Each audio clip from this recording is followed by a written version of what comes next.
Assalamualaikum warahmatullahi wabarakatuh. Perkenalkan, nama saya Clarissa Marcelia dari Prodi PAI semester 1. Di sini saya akan menjelaskan tentang teori motivasi. Sebelumnya, saya akan menjelaskan motivasi terlebih dahulu.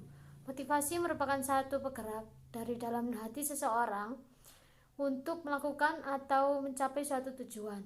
Motivasi juga bisa dikatakan sebagai rencana atau keinginan untuk menuju kesuksesan dan menghindari kegagalan hidup. Dan kata lain, motivasi itu adalah sebuah proses untuk tercapainya suatu tujuan. Nah, seseorang juga mempunyai motivasi, berarti ia telah mempunyai kekuatan untuk melakukan dan mencapai tujuan tersebut. Nah, motivasi sendiri dibagi menjadi dua, yakni motivasi ekstrinsik dan intrinsik. Motivasi ekstrinsik sendiri adalah manakala elemen-elemen di luar pekerjaan, contohnya seperti faktor utama yang membuat seseorang termotivasi seperti status ataupun kompensasi.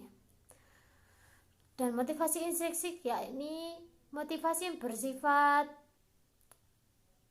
bagaimana kita melakukannya kita merasa puas, seperti hobi kita. Nah, pekerjaan itu sendiri yang membuat kita termotivasi.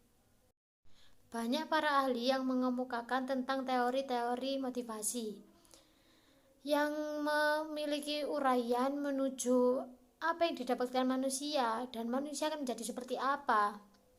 Salah satunya yakni Larry yang meringkas menjadi 5 teori, yakni teori kebutuhan, teori penguatan, teori keadilan, teori harapan, dan teori sasaran. Yang pertama yakni teori motivasi Abraham Maslow.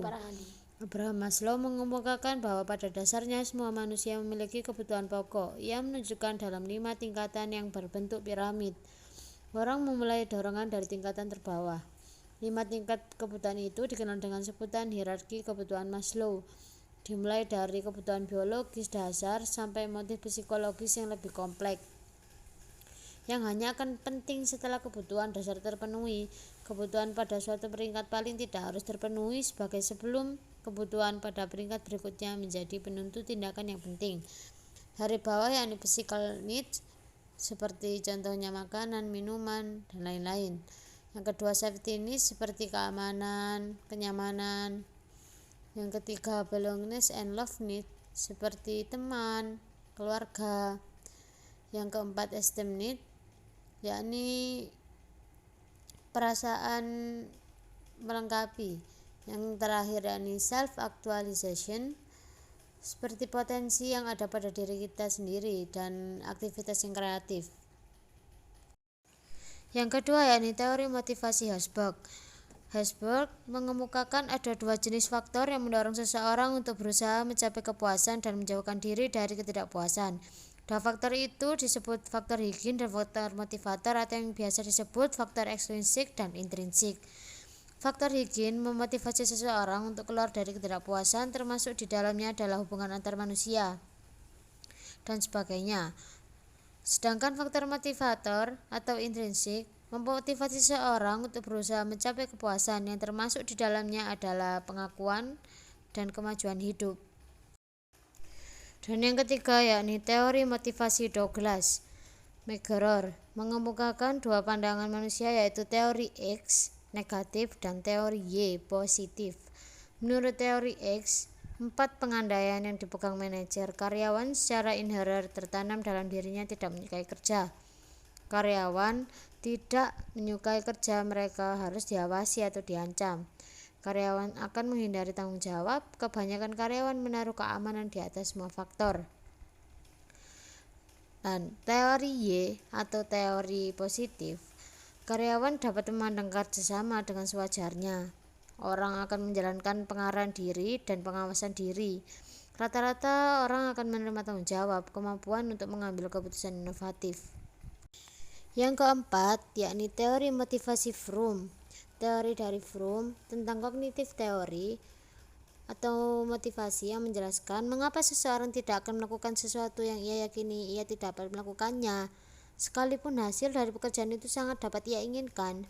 Menurut Fromm, tinggi rendahnya motivasi itu ditentukan oleh 3 hal, yakni ekspektasi, harapan, instrumentalis atau pengarahan, valensi yaitu respon terhadap hasil yang ia dapatkan. Jika usahanya menghasilkan kurang dari yang ia harapkan. Yang kelima yakni teori yang dikemukakan oleh McClellan.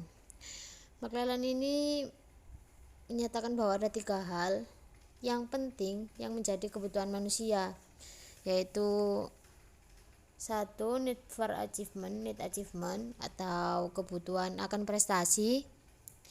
Yang kedua, need for afiliasi.